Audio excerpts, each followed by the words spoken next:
Good evening, good afternoon to all of you, whoever is present from different parts of the world. At the outset, I would like to thank the organizers for giving me this opportunity to give this talk on emerging technology in construction as CSR SCRC perspective for the International Construction Week 2020. So before I start the technical presentation, I would like to let me just get into the laser pointer. Okay, so this is our laboratory. So we have got four thrust areas. One is structural health monitoring and life extension, and then disaster mitigation, advanced materials, and spatial and multifunctional structures. And these thrust areas, for that there are actually 10 number of laboratories which are listed at the bottom. Advanced materials laboratory, advanced concrete testing, and evaluation laboratory, and so on and so forth.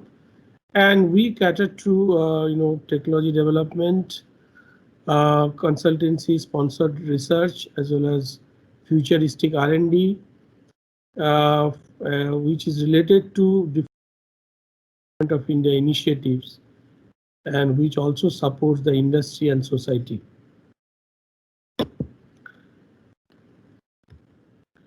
So these are some of the laboratories, unique laboratories in the country that we have. One is we have a wind tunnel facility, which is the largest in the country.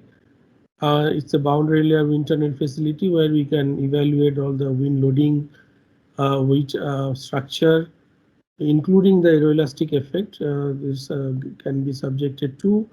We have a shake table. Again, right now this is the largest shake table, which is 4 by 4 meter triaxial shake table that we have here. We also have a fatigue and fracture laboratory, which is an extensive number of different sizes of actuators we have, from 50 kilonewton to 2000 kilonewton. And we also have a tower testing and research center where full-scale towers, transmission towers, are tested. And similarly, other laboratories which we have, you can see that there. Now, coming to the scenario in construction sector, as we all know, that the civil and infrastructure sector in India is poised to be the world's third largest construction market by 2025. Government of India has already promised an investment of allocated an investment of 50 trillion rupees by 2022 to realize the sustainable development that is needed. And one report tells that, which is a think tank of India, it tells us that the world-class infrastructure, if we can develop, that leads to 9 to 10% growth of the economy. So therefore, there is a large scope which exists to develop technologies which will meet the market expectations and also to be a global competitor. This is an opportunity for the Indian construction scenario and the construction players in the Indian market. Now we know that sustainable infrastructure, when you talk about, it's very imperative to understand that this is basically three guiding principles are to be satisfied when we talk about the sustainable infrastructure. One is the Sustainable Development Goals, all of us know, and the Disaster Risk Reduction Sendai Framework, and as well as the United Nations Framework for Convention on Climate Change. So all these three things will lead to development of sustainable infrastructure. And when you talk about, again, India specific thing, as you know, our Prime Minister has given a clarion call for developing Atmanirbhar Bharat, and he himself has says that there are 5 pillars of becoming a self-reliant India, and infrastructure is one of them. So therefore, it gives us an opportunity to go ahead and be global player in this field. And how CSR SCRC can actually intervene, I'll just explain in the following slides. So these are some of the technologies that CSR SCRC have developed in the recent past, which are actually can be very useful for developing a sustainable infrastructure in India. I'll come to some of them I'll discuss in my following talk. Now, this is one of the very important success that we have achieved in the recent past, which is the emergency retrieval system, which are needed to restore the communication, power communication, immediately within 2 to 3 days after a disaster has collapsed, made transmission towers to collapse. So so far, these emergency retrieval systems or restoration systems, as they are called, ERS, they have been actually imported from outside. All the systems are imported.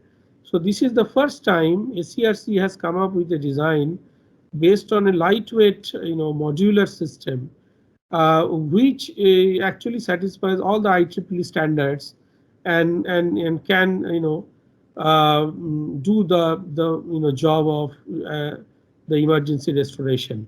So this is an extremely good opportunity for Indian players to adopt this technology, which is also, by the way, can be also exported from India, because there is a huge market in the neighboring countries and worldwide for this.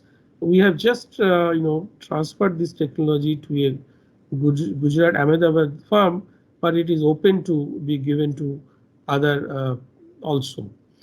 Similarly, today when we talk about the COVID, we are actually going through a very difficult time, and it is also important that we should sort of revive this trend, revive this economy to as fast as possible. And one of the things that is very important here is to come up with sort of hospital or isolation centers which can be done very fast, because even today we are talking about a second wave which is going to come in the country. It very likely that there will be a second wave again. So therefore there will be more and more people affected, and there will be need for having more and more isolation centers. So with that in view, SCRC has come up with this portable structure, which can be actually erected in no time, about half an hour, when you transport it to the site. And this transportation can be done, it can be completely folded, as you can see, and then when you go to the site, it can be fully installed like this in 30 minutes, and transportation can be done in a truck. So extremely useful technology, which we have actually transferred to L&T Mumbai, as well as we are talking to different other companies which will take up. And similarly, as you know that prefab construction is going to be the very important agent of change in future. That's extremely important, because the constructions, particularly civil construction, is subject to the vagaries of nature, and it is only through the prefab adoption of prefab technology that we can have very strict quality control, like other other sectors, and we can also have a fast construction. So this is one thing that has been done in a campus, NDRF campus in Karakoram. We have actually, based on a prefab technology based on steel, we have made a 10-bed hospital, short-term temporary hospital for the COVID purpose there. So this is just a demo structure which was inaugurated by our Honorable Minister of Science and Technology as well as Health, Dr. Harshvardhan, recently. Now coming to the prefab technology, talking about more, SERC has been constantly working on it. We are aware of the limitations which are there, which sort of prevents the industry to adopt, but particularly the joint mechanism and so on and so forth. So we have been constantly working on it, and here you can see the first time in India a G+3 building is being tested fully in our tower testing research center. This is of course the shake table test, but we also have tested a G+3 building in our tower testing research, full scale testing. First time in India we have done. And there are many other things like EPS concrete technology, which is we are calling as secro build, indigenously built EPS technology that we extremely useful for lightweight prefab structures, which are also cost effective, which 25% advantage in terms of cost we have calculated, and we have developed and marketed to many companies, and it is open to to all others. And another emerging area is the textile reinforced concrete prototyping technology, where so basically it removes the possibility of corrosion altogether, because you don't use any kind of reinforcement which is steel. So here we are reinforcing with the textile fibers, and we can actually come up with very strong but thin sections, and for various purposes like industrial tiles, canal lining, toilets, crash barriers, and so on and so forth. It can be used for many purposes, and which I'm sure that industry will be finding it useful to use. This is just to say that we are also developing a very strategic thing like a hardened aircraft shelter, which can actually absorb the damage caused by 2,000-pound bomb attack. So that the design of this such a structure, which is a concrete structure of course, but it is a kind of a layered structure, are being designed by us in SERC. Now ferrocement is another thing which is has been there for some time, but still has not been adopted by the industry, particularly because it requires a highly skilled labor. We have recently tried to remove that barrier and sort of come up with a flowable ferrocement technology, so flowable concrete technology using ferrocement, and that is essentially we can make many things, including the water tanks you are seeing, the toilets, and many other places you can use with very thin sections. As you know, ferrocement we can use for these purposes. Now another thing that is very important today for sustainable structure development is the use of less cement, and so the zero Portland cement, which is a geopolymer concrete. Based on that, we have developed several technologies. You can see a school building which has been made out of this geopolymer concrete, which has been developed here, as well as the technology has been several companies we have transferred this technology for making paver blocks, building blocks, etc. Now another import which is typically the threaded anchor bar, threaded end anchor, which is usually to remove the reinforcement overlaps, so that the congestion of reinforcement at the joints can be avoided. So these are typically again all imported. So we have developed a technology which can be used for Indian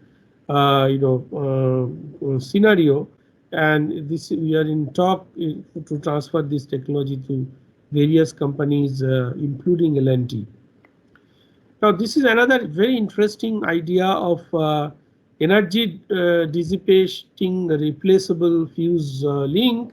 So elements. So these are basically like electric fuse, whenever there is a overloading in terms of electricity, you know that the particular fuse is disconnects the power, and it fails, and then it saves the component or equipments we are attached there. So similar in a way, if there is a disaster, high extreme loading, in that case we can design these joints in such a way that only the joints will fail, but the structure will joints will partially fail, where the structure after the extreme event is over will still be adequate to retain itself, so that the full collapse will not happen, and we can then replace the joint and bring the full capacity of the building after the disaster. So these are the replaceable fuse elements that we are working, can be very interesting for damage or disaster resilient structures. Futuristic technology, of course, is 3D printing.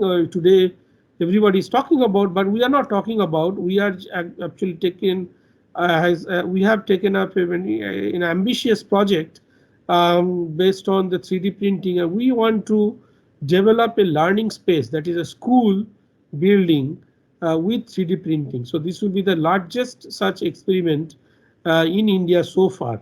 A very ambitious project in collaboration with industry we are taking up, and as you know that it leads to a lot of benefit of construction waste reduction, labor cost reduction, as well as production time reduction, and particularly in the setup of rural areas, this can be actually a very good thing to do.